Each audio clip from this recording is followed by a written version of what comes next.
నాకు తెలియదు. నిన్న హోమ్ మినిస్టర్ అనిత గారు పోలీస్ యంత్రాంగం కేసు గురించి మాట్లాడిన వీడియో ఫుటేజ్ వచ్చాయి. అందరికి తెలిసి ఈ విషయం క్లియర్ గా.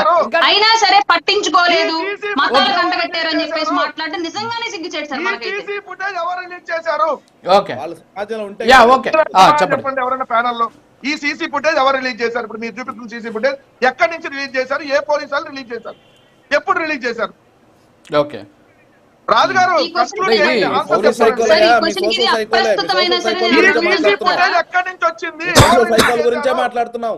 మీ సోషల్ సైకోల్ చేసే పనులకే ఈ రోజు రాష్ట్ర ప్రభుత్వం రాష్ట్రంలో శాంతి భద్రత కరువవుతాయని చెప్పేసి ముందు జాగ్రత్తగా ప్రజలను అప్రమత్తం చేసే 2019 నుంచి 2024 వరకు మీరు రాష్ట్రంలో చేసిన అరాచకాలు, దారుణాలు, దోపిడీల వల్ల రాష్ట్రం సర్వనాశనం అయిపోయిందని చెప్పేసి మేము ముందుగానే జాగ్రత్త పడతా ఉన్నాం. నాయన మీ దుంపల్లాగా నేను అడిగే క్వశ్చన్ ఏంటి, మీరు చెప్పే సమాధానం ఏంటారు నాయన?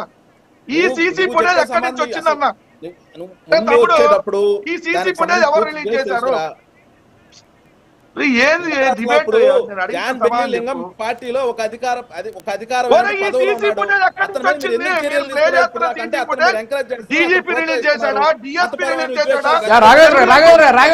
వెంకటరెడ్డి గారు ఏమంటున్నారంటే ఈ సీసీ ఫుటేజ్ విడుదల చేయడం కూడా ఒక కుట్ర అంటున్నాడు ఆయన.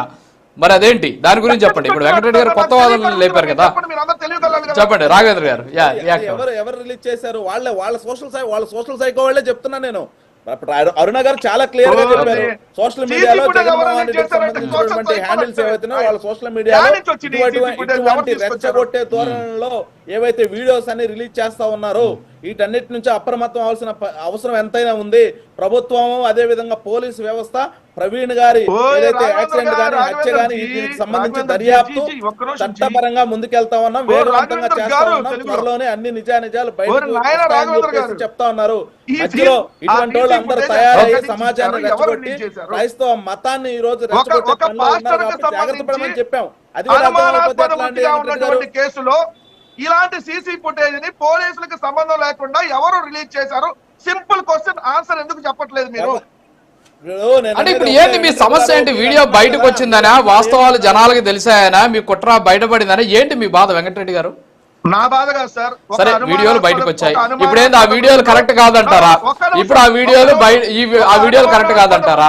ఇప్పుడు మీడియా ఈ విషయంలో అత్యుత్సాహం ప్రదర్శిస్తోంది. వాతావరణం ఉంటే ఎవరు ఇష్టం వచ్చినట్టు ఏ వీడియోలు పడితే ఆ వీడియోలు సోషల్ మీడియాలో ఇదిగో ఆ సీసీ ఫుటేజ్, ఇదిగో అక్కడ మందు కొన్నాడు, ఇదిగో ఇక్కడ వైన్ కొన్నాడు, ఇదిగో అక్కడ తాగాడు, ఇక్కడ పడిపోయాడు, ఇక్కడ తాగి చచ్చిపోయాడు, అక్కడ తాగి పడిపోయాడు.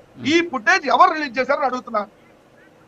ఎవరు రిలీజ్ చేశారు అంటే ఓకే, ఇప్పుడు వెంకటరెడ్డి గారు ఫుటేజ్ ఎవరు రిలీజ్ చేశారు పక్కన పెడదాం. ఇప్పుడు మీడియా ఉంది, ఒక ఇష్యూ జరిగింది, లడ్డూకి సంబంధించిన ఇష్యూ జరిగింది. ఒక్క నిమిషం వినండి. అదే చెప్తున్నా, ఒక లడ్డూకి సంబంధించి ప్లీజ్ ఒక లడ్డు అదే చెప్తున్నాను సార్ వెంకటరెడ్డి గారు ఆన్సర్ చేయనివ్వండి. లడ్డూకి సంబంధించినటువంటి ఇష్యూలో వైష్ణవి డైరీ ఇది తప్పు అని చెప్పేసి ఫస్ట్ నుంచి మేము చెప్పాం. మాకెవరు ఇవ్వాలా, మేము వెళ్ళి అక్కడికి వెళ్ళి ఎంక్వైరీ చేసాం. ఇప్పుడు ఫర్ ఎగ్జాంపుల్ మీరు చూడొచ్చు, ఒక్క నిమిషం, ఏలూరు వై షాప్ ఉంది, ఏలూరు వై షాప్కి వెళ్ళి సీసీ ఫుటేజ్ మేము తీసుకున్నాం, మీడియా వాళ్ళు తీసుకున్నారు. తర్వాత ఇంకో చోటకి వెళ్ళి మీడియా వాళ్ళు తీసుకున్నారు, మీడియా వాళ్ళు తీసుకొని అక్కడ ఉన్నటువంటి వాళ్ళతో మాట్లాడిచ్చారు. సో ఇది మీడియా తీసుకునింది, ఇది ఎవరో తీసుకొచ్చి సోషల్ మీడియాలో చేసిందని కాదు. మీరు ఆ వీడియోలో కొంతమంది, మీరు కాదు సారీ, ఆ వీడియోలో నేను కరెక్ట్ చేసుకున్నా, ఆ వీడియోలో ఒక వైట్ కారు పోతా ఉంది, ఈ వైట్ కారులో ఉన్న వాళ్ళు తీశారు, ఫోటోలు తీశారు అని చెప్పేసి రకరకాలైనటువంటి చేశారు. ఇప్పుడు మీ వర్షన్ ఏంటి? ఇప్పుడు ఆయన ఎవరండి? ఇప్పుడు ఆయన ఎవరు? ఇప్పుడు ఆయన కరెక్టే సార్. అంటే కేసు దర్యాప్తులో ఉన్నప్పుడు మీడియా సమీక్ష చేయకూడదా? కాదు మీడియా సమీక్ష చేయకూడదా? కాదు సార్, మీడియా సమీక్ష చేయకూడదా? కాదు సార్, మీడియా సమీక్ష చేయకూడదా? ఒక ఇష్యూ జరిగేటటువంటి సందర్భంలో వాస్తవాలు బయట పెట్టేటువంటి ప్రయత్నం చేయకూడదా? పోలీస్ ఇప్పుడు మీడియా చెప్పింది కాబట్టి ఇదే వాస్తవాన్ని కాదు కదా. ఇది ఎవరు చెప్పాలి? పోలీసులు చెప్పిన తర్వాత మాత్రమే వాస్తవాలు బయటకు వస్తాయి. అప్పటి వరకు ఇవన్నీ కూడా ఊహాగానాలే. అయితే ప్రజల ముందు ఏం జరిగింది అనేటటువంటి దృశ్యాలు మాత్రం మీడియా బయట పెడుతోంది. ఒక్క నిమిషం సార్, ఒక్క నిమిషం. ఓకే ప్రభుత్వం ఏం చేయట్లేదు అంటే ఎవరు చేస్తున్నారో తెలియదు. మొత్తానికైతే మద్రాసుకాలు జరుగుతున్నాయి, దాంట్లో నో డౌట్ ఎట్ ఆల్. ఏంటంటే ఎంత దారుణం అండి, ఒక పాస్టర్ చనిపోతే రెచ్చగొట్టి బయట తీసుకొచ్చి ఎంత పెద్ద విద్వేషాలు రెచ్చగొట్టాల్సినటువంటి అవసరం ఏంటి? అంటే ఏదో ఒక రకమైన మీడియా కాదంటే అంటే వాస్తవాలు మీ ముందు అంటే ఇప్పుడు ఏంటి ఆ సీసీ ఫుటేజ్ కాదంటారా మీరు?